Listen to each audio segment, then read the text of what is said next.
sir, kung ibubukod ko po yung para sa bata, kung ako talaga yung tatay. Mga magkano nga sir? Halimbawa, magkano? Para marinig ma'am. Pati yung pag-aaral niya, sir.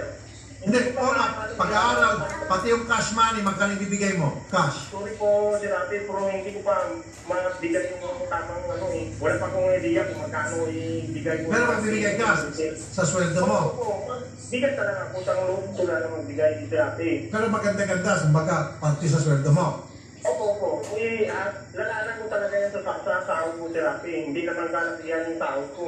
Pero magdalaan ka. Opo. Okay. So, Ma'am Jovely, magdalaan daw siya ng pera sa sahod niya para sa sinasabi ng anak niya plus pagkaaralin. Okay ba sa iyo?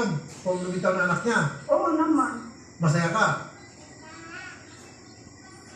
Oo naman kung sa kanya talaga. Kung hindi, okay naman kasi. Pero ma'am, bakit ayaw mo talagang paaminin sa kanya ng anak niya? Ito na nga, nagbubuluntir na. Kung sa kanya talaga,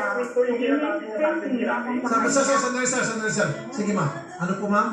i-benefit niya kung sa kanya talaga. Hindi, ang tanong ko ma'am, bakit?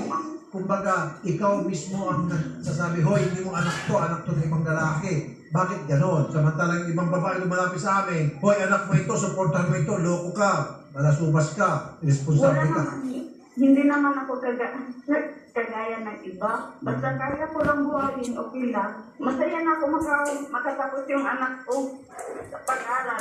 Talagang hanap ko si madam. Sir Guillermo, Opo, sir ate.